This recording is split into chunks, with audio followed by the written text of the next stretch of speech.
Hello and welcome to the Rum Revival. My name's Arminder, and today I'm covering the rums from the doorlys range from Foursquare Rum Distillery out in Barbados. I'll share details on each of these rums, giving my tasting notes on them, talk about how I think they play in cocktails, tell you which ones I like, which ones I don't necessarily like, and kind of give you my overall opinions on the whole range. So what I have here are the 6 rums that make up the doorlys range here in the US. We've got the 3-year and the 5-year. And yes, they do come in these ridiculous 1.75 liter plastic bottles. Now, at one point, they may have been available in 750s here in the US, but it seems like this is now their format going forward. Then we've got the XO, the 8-year, the 12-year, and the 14. Now, all 6 of these rums are molasses-based pot calm still blends, though they don't share this publicly out there, at least as far as I can tell. There are probably differing amounts of pot to calm still rums throughout the range. It's not like it's the same pot calm blend here that's then aged 5 years, then aged XO years, we'll get to that in a bit, aged 8 years, 12 years, and 14. It's probably not that. I think there's probably more pot distillate as you get over here. And not even that, even though there is more aging as you go down the line, there are different types of maturation happening. There's some sherry maturation and all that. So that it's kind of will change and evolve the rum. So it's not like the same thing, but just more age on it. Now, the 3 and the 5-year are both 40% ABV, and the XO, the 8, and the 12 are 43% ABV, and then finally the 14-year is 48% ABV. Also, it's worth noting that the doorlys range is a Total Wine exclusive here in the US. So if you want to get your hands on any one of these, that's where you'll have to go to buy them. Kind of wish that wasn't kind of the case. It's nice to have options and the ability to go to different places, but it is what it is. So let's start off with the 3-year over here. So like I said, this is 40% ABV. There is actually a 47% version, which you will not find here in the US because we can't have nice things. Now, in terms of pricing, this 1.75 liter at my local Total Wine is priced at $27.99. Now, as the name implies, it is aged 3 years, or at least a minimum of 3 years. It's aged in American oak. It's then charcoal filtered to soften and lighten the rum. And as you can kind of see here, there is a yellow tinge for sure, like very clearly a yellow tinge to this rum. So clearly it's a very light filtration relative to other charcoal filtered white rums that you'll see on the market, which is, I think, is kind of cool. And I think that tinge of color is kind of alluring. All right, let's give it a try. Just maybe more rum should be in plastic bottles. So on the nose, the first thing that kind of jumps out is a light coconut note, which I think for many people is a bit of a hallmark of many Foursquare rums. And I also get like a little bit of a light lotion kind of thing. In a way, it kind of evokes kind of a light coconut custard kind of thing. Now, I will say there's maybe like a tinge of just like alcohol, that kind of smell of alcohol that I'm kind of getting underneath some of that. I do also, though, as it opens up more and more, I get a little light citrus. And there's even like a little bit of nuttiness, which I think is kind of intriguing. I think the thing that first jumps out at you is a little light vanilla, a little light oak, and a light kind of coconut cream. All enjoyable flavors, nothing complex here. On the back end, the second half, really, there is a touch of booze or alcohol that kind of quickly dries everything out, kind of creating a very short finish. Everything here is light and frankly a bit on the faint side. And I think shocking no one, I think I would like to try the 47% ABV version of this rum because I think I am intrigued by the flavors that are here, but they are light and a little delicate. And in theory, on paper, that vanilla and coconut might actually be really enjoyable to sip on. Here at 40%, not something I particularly am interested in kind of grabbing and sipping on neat. So of course the question is, how does this taste in cocktails? So I made a lot of drinks with this that specifically call for a white rum or a lightly aged rum. You know, that includes everything from daiquiris and mojitos and El Presidentes. And honestly, in all of them, I wasn't blown away, if I'm being honest. It's not a bold rum. It's not trying to be a bold rum, but therefore, because it's not a bold rum, it doesn't really make for bold cocktails. Though, what it does do is make for balanced cocktails, right? Where all the ingredients get to shine. Like, creating good definitional examples of those cocktails. That being said, even in those more balanced cocktails, there's something to be said about the kind of light touch or the tinge of coconut and light vanilla coming through in those drinks. And I think it's most obvious in a daiquiri, right? I think that daiquiri definitely has those elements a bit more on display compared to maybe another cocktail that has other kind of bolder ingredients. Ultimately, though, it is definitely more on the subtler side of things. So when you're, I think, mixing with this, think of this as playing less in the space as white rums like Denizen 3-year or Planere 3-star, right? Those are multi-country blends that have like some Jamaican rum components to them, which kind of give them a much more pronounced, bolder flavor. That's not what this is. Really, I think if you're looking for a Foursquare product to compete against those rums, to do something what those rums do, well, that would be Probitas, and that is a Foursquare rum. It's mostly Foursquare rum that has a dash of funky Hamden rum in it, Hamden Jamaican rum, and that adds a lot more kind of in-your-face, bolder rum, right? And again, that's not what this is. Now, that being said, this is much more flavorful than some of your more kind of lighter, neutral white rums that are out there on the market, like your Bacardi Superior or your Don Q Cristal.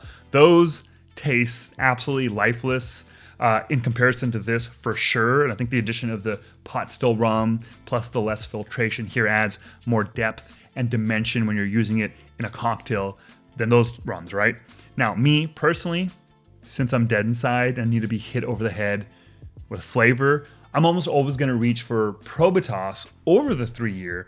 But if you're in the market for a lighter rum, I would recommend this. And as a point of reference, this costs $5 more than a 1.75 liter bottle of Don Q Cristal and $11 more than a 1.75 of Bacardi Superior. And I really think that extra $5 and that extra $11 is absolutely money well spent. Next up is the 5-year, which is also 40% ABV, and it's priced at $2 more than this one. The price on this is $29.99. And I think that's kind of wacky, right? 2 more extra years of aging here, no charcoal filtering, but you're only paying $2 extra. That's wild, man. Either this is underpriced or this is overpriced, or I don't know what's happening. This is much more alive on the aroma compared to the 3-year, in my opinion. You get a much more stronger coconut thing, maybe like slightly toasted coconut. And there is a kind of musky, earthy wood underneath that. There's maybe a little bit of citrus, some dried fruit, maybe like a bit of apricot. Yeah, nice. So relative to the 3-year, this is much more kind of flavorful and more impactful relative to the 3-year. There's more vanilla, more coconut, more oak here, but there's also some fruitiness here, some apple cinnamon, and some stone fruit peach or apricot kind of on the back end. Maybe a little bit of a burnt edge to that oak. Maybe a little bit of black pepper. Compared to the 3-year, this has a longer finish. Still, ultimately, I think, in the grand scheme of things, it is a short finish relative to like a higher proof rum. I think it kind of leaves you wanting more, but kind of in a disappointing way because you didn't get what you were hoping maybe the journey it was going to take you on. So I think for me personally, between the two of them, I'd much rather sip the 5-year neat, right? I'm not really trying really hard to find the flavor in the 5-year. In the 3-year, there's a little more of an effort that you're trying to make. That being said, I think for a more experienced rum drinker, I don't think this is necessarily going to get you a altogether amazing, exciting sipping experience, right? Like it's kind of front-loaded, no back end, no like real layers. And in general, I think while there is a higher volume of flavor here relative to the 3-year, there isn't a lot of like base and structure, I think, for those flavors to sit on, if that makes sense. But I think if you're super brand new to rum, this would feel like a rummy rum, right? And I think as a newcomer to rum, that's kind of probably what you're looking for, I think. So because of that, I think this isn't actually a all that bad introduction to what a good rum can taste like. And then if we're talking cocktails, this is much more expressive than the 3-year. And since I like to taste a good amount of rum in my cocktails, I'm almost always going to pick the 5-year over the 3-year, even in recipes that specifically call for a white rum or lightly aged rum. I'm still gonna pick the 5-year. Like, I would much rather drink a daiquiri made with the 5-year or a mojito with the 5-year. And yeah, I know it's not clear or just like a slight tinge of yellow. It's a lot darker, but for me, it's got that little bit more obvious taste that I'm looking for in my cocktails. Again, subtlety and balance are lost on me. Now, say you're going through like the Smuggler's Cove book and you're looking for an affordable and accessible Barbados rum to make cocktails that specifically call for Barbados rums, you know, like a corn and oil or a Barbados rum punch, then in that scenario, I would absolutely recommend the 5-year, the doorlys 5-year, over the other two options that are out there on the market that are affordable and accessible. And of course, I'm talking about Mount Gay's Eclipse and Planerae's Barbados 5-year. A 1.75 liter bottle of the Eclipse is actually $7 more than the doorlys, and it's just much less complex and feels thinner, right? And the Planerae is about $10 more than this, and in my opinion, it tastes much, much sweeter. And we actually know it is because there's actually 28 grams of added sugar in that 1.75 liter bottle of the Planerae. So how does this taste in a corn and oil and like those Barbados rum punches? You know, good enough, right? Not amazing, right? Like, they won't be the most complex things out there, but they make for crushable, slightly rummy, slightly rum-forward, balanced drinks, right? And I think for a lot of people, it's kind of all they want, right? So next up is the XO. Now, it's 43% ABV, so we've got a jump in ABV, and it's priced at $21.99. Now, there is no age statement here. The general word on the street, though, is that it's aged around 6 to 8 years, and the bulk of the aging is in ex-bourbon, and then anywhere from like maybe between 1 to 3 years of some of this rum is aged in ex-Oloroso sherry casks. And for a lot of people, I think the XO is one of their very first experiences with not just doorlys, but with, I think, Foursquare in general. And I don't know if Foursquare necessarily considers this the flagship of the doorlys range, but to me, it has always kind of felt that way to a certain extent. So coming off the 3 and the 5-year, this smells a little sharper, maybe a little more acidic. There's a nuttiness here, presumably coming from the sherry aging. And there's definitely this whiff of Coca-Cola or cola in general. I do still get the coconut, but I also get some cherries and like dark berry kind of thing slightly. Of the first three, this is my favorite aroma for sure. There's just a little more, or a lot more complexity here that's more perceivable. There is a lot of dried fruit here. A lot of dried fruit, a lot of more baking spice than what you get here. There's a zippy ginger here as well. There's that nuttiness I got on the aroma. I'm actually getting that on the palate. This has like a really nice, heavier mouthfeel. Has a nice kind of heavier char note on the finish. That being said, the end and the finish aren't all that long, right? But it's much more longer pronounced in the 5-year. But in the grand scheme of things, it's not like the most complex thing, you know? But it's definitely a jump up in terms of an engaging sipping experience. Now, maybe I would recommend the 5-year to someone who doesn't really drink spirits at all, but wanted to try something neat for the very first time. Like, I think it's just approachable and not challenging, you know, compared to the XO. And I'd probably recommend the XO to someone who maybe does drink spirits here and there neat and who wants to dip their toes into trying a rum neat, right? That kind of makes sense. That's kind of my thought between the two.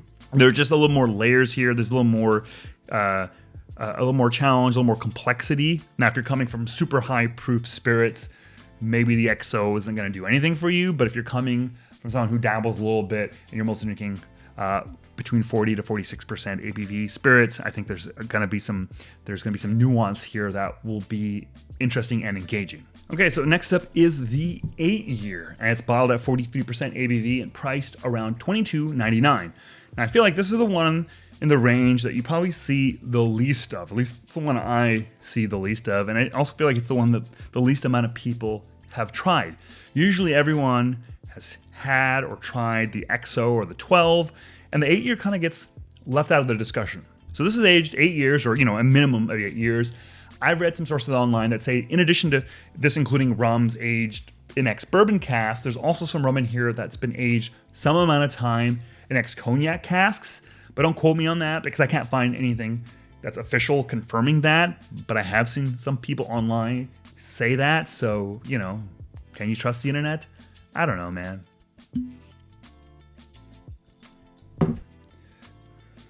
So the thing that is very immediate and obvious to me is a very strong kind of orange note here. I'm gonna say citrus, but it feels very specifically orange. But it's also like a salty orange actually, which I kind of like. It's different. It's not screaming that coconut to me that I've kind of gotten in the others. So honestly, on the palate, also get salty citrus. A lot of it. Yeah, there's a saltiness here. There's a orangey, citrusy thing going on. A little sweet, a little salty kind of orange, you know? There's probably like a slight char, maybe like a slight spiced note here as well. I like that it has a little bit of unique nuance and accent on the back end with that little spiced baking. It's not even baking spice like what was going on here. It's some sort of really cool, some sort of like really interesting spice accent that I can't quite place my finger on. And this, in my experience, has been, of the four here, of the ones, or at least the ones that are 43% ABV, the thinnest in terms of the mouthfeel and how long it kind of lingers on your palate. Like a lot of the flavors are up top and bright, that salty citrus up front. There's not a whole lot underneath it. I really do actually enjoy that salty orange flavor, and I come back to this rum because of that, but I really miss some added depth and dimension. I think I prefer the XO over the 8-year as a sipping experience. There's highs, mids, and lows, and compared to this, and there's more complexity and like a more start to finish experience. And while I really love the start and the high brights of the 8-year, it's lacking some of the depth that I'm getting in the XO. So it's kind of where I land between the two. Okay, moving on to the 12-year. This is also 43% ABV. It's priced around $29.99, at least where I live. It's aged, obviously, a minimum of 12 years. Now, the conventional wisdom, or what you often see online, states that the rum here is a blend of some rums that have been aged entirely in ex-bourbon, and some rum that have been aged entirely in ex-Madeira wine casks. And some sources say it's 90% ex-bourbon and 10% ex-Madeira. However, I'm not going to say that's definitive. According to Richard Seal, who is the mastermind behind Doorlys and Foursquare and all that, according to them, according to him, they have never confirmed nor denied the actual breakdown of the blend of the 12-year. But so many damn people seem pretty sure that there is the Madeira. I don't know. I'm not saying one or the other. Now, for a lot of folks, the 12-year is their favorite in the entire range. I think people really like a nice round number, like the number 12, and especially when it comes to spirits. And then the fact that it's $30, I think 12 years, $30, for a lot of people, that's just good math, you know? So on the aroma for me, I get a bit of a sweet and salty caramel happening here. It's kind of nice, a little brown sugar, some notes of molasses. There's definitely some red fruit here. Frankly, this is a super welcoming and kind of familiar aroma, like in all the best ways. There is caramels, vanillas, molasses here, but there's also red fruit.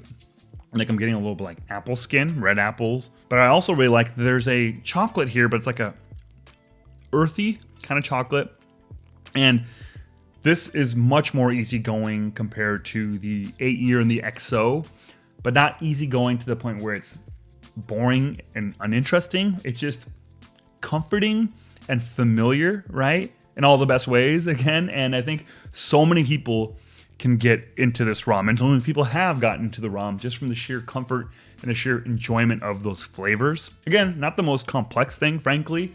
If you're coming from higher proof spirits, more pot distillate driven stuff, this isn't gonna necessarily have that impact that those rums will, but you're willing to kind of meet it for what it is. There's just something, it's like a nice big hug, you know? And I think the beauty of this rum is that it could be it. Like this could be your one and only rum, your daily sipper, right? And especially kind of given that price point.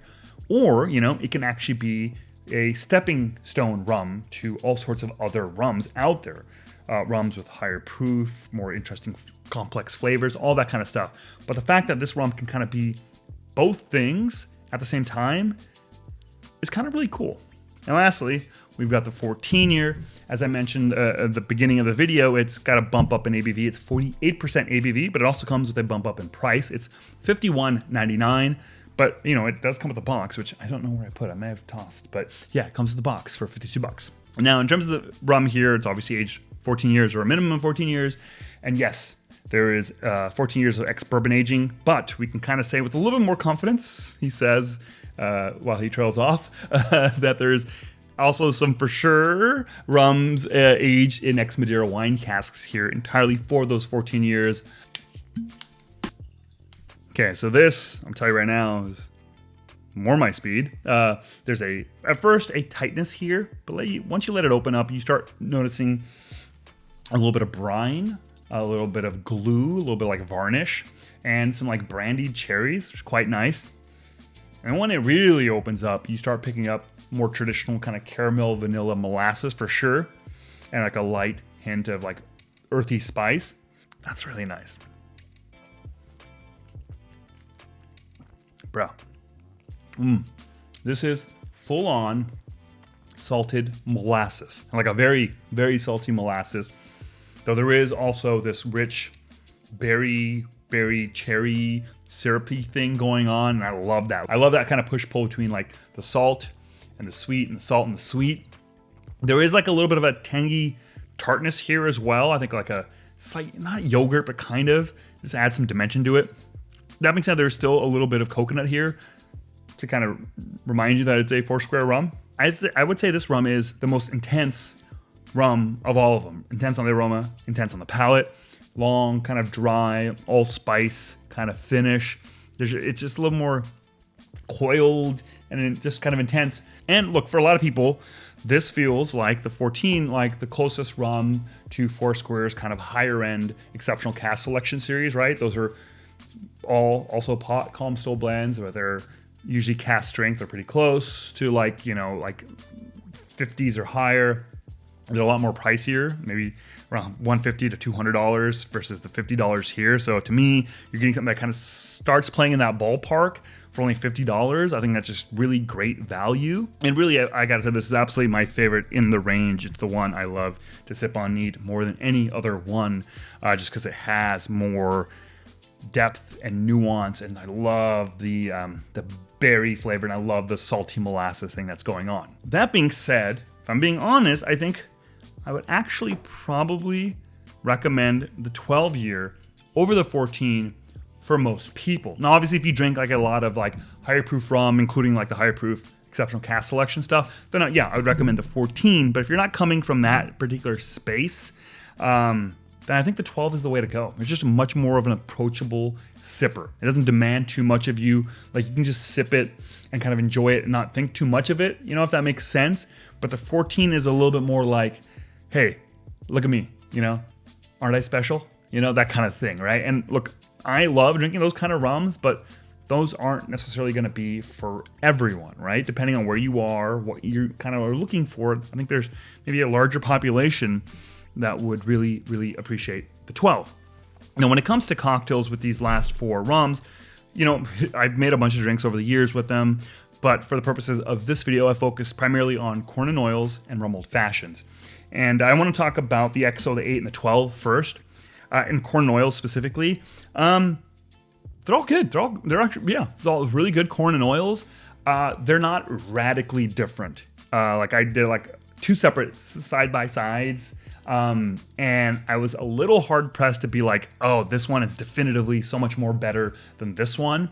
I think part of that is the sheer amount of dilution that happens in a corn oil with all the ice, as well as the strong inclusion of falernum, which is a very strong, flavorful ingredient. These guys only being 43% ABV, these three, the XO, the 8, and the 12, they end up kind of sort of being a little similar in flavor profile, in my opinion, when it comes to corn and oil. And they're all good, right? They all taste good. I think if you really try really hard, and I tried, the XO probably has a little bit more of a fruitier, slight tinge, and the 12-year has a little bit more of a oak caramel kind of tinge. The 8-year can kind of go either way in a kind of a way. Like I don't know. So I really wouldn't necessarily say that I preferred one corn and oil over the other, frankly. They felt almost interchangeable, I'll say that, I think. Now, when it comes to old fashions with the XO, the 8, and the 12, I have a very kind of definitive opinion on that, and I think the 12-year is supreme. The XO and the 8 are good, but I think the 12-year, in a way, is almost meant for the rum old fashioned, and the rum old fashioned is almost meant for the 12-year. I think they work so well together.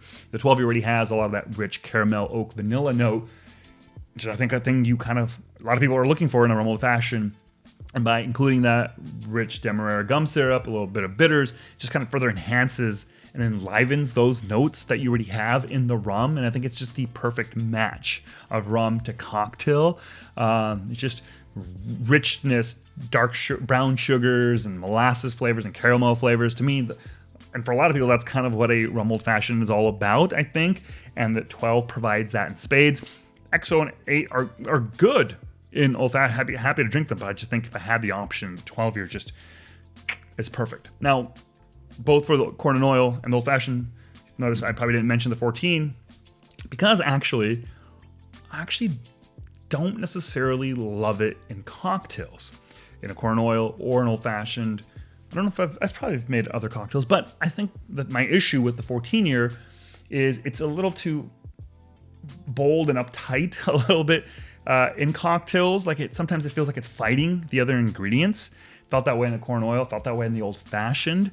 Like you would think an old fashioned, like for a higher proof spirit would be perfect, but there's something about the 14 that just, for me, just didn't click. Like I love rum forward cocktails, but this is kind of making itself known, but also in the corner saying, I don't want to play with these other ingredients in a way, So kind of because of that, I actually wouldn't necessarily say that the 14 is something I'd kind of mix with, and not because of the price. I'm happy to mix with more expensive rums. That's not a problem. I just think in this particular scenario, it just doesn't kind of harmonize so well with the other ingredients in those two cocktails specifically.